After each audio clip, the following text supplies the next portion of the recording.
Fresh from the showcase here at SwissWatchExpo, and I actually only have one watch here that I'd like to show you today, and the reason why is because, well, there's really nothing else that we have like it.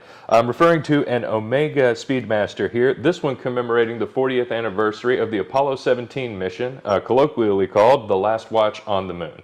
As you know, many of you Omega fans probably know, the Speedmaster Professional was the only watch worn on the moon for all of the Apollo missions, and this particular piece is to commemorate the final of those Apollo missions, and to date, the last time a man has set foot on the moon. And so this is a great commemorative piece that I think is really unique and really makes it a wonderful collector's item for a few different reasons.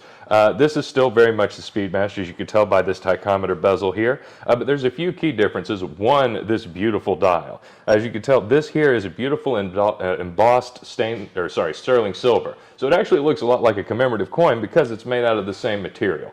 The dial itself is actually embossed with the design from the patch of the actual mission, which of course has the Greek god Apollo, the namesake of NASA's moon missions, as well as an American eagle and flag behind it, which was of course the same patch that those brave men wore when they were up there. Actually, this watch was gifted when it was premiered to the captain of that mission, Eugene Cernan, for free on the 40th anniversary of this flight. So if any of you are looking for a real special Speedmaster that's just a little bit out of your budget, all you've got to do is literally fly to the moon, survive the trip back, and in 40 years, Omega will just give you one for free.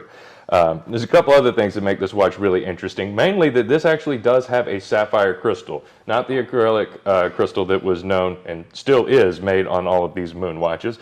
And the reason that is because if you can get a zoom in shot later, you'll see that actually Omega Speedmaster and of course the Omega symbol is not printed on the dial, but actually on the crystal itself.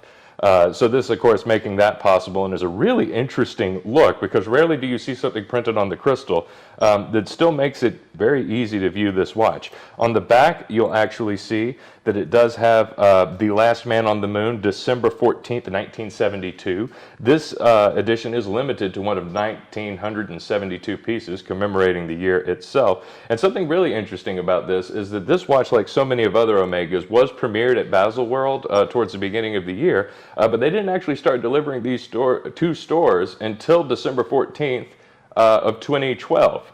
So they actually made people wait pretty much a whole calendar year once it was released for them to actually be able to sell it, which definitely hyped up the collector's appeal of this. I think this is a great watch that really does showcase some of the great heritage that the Speedmasters had over the years. As a chronograph, it's obviously not the most legible to read. As you see, it actually does have all of the subdials and registers that you would find on the chronograph, although they're not super easy to read in this sterling silver dial. So definitely shouldn't be anyone's first chronograph, but if you're a Speedmaster collector or someone who is just really into the history of NASA and space travel, I think this is an excellent watch. The addition of a sapphire crystal does make it a lot more durable than some of the more traditional professionals you might have seen, but I think this is great for anyone who's really into Omega or wants a really unique and striking looking watch. You can check this out at SwissWatchExpo.com.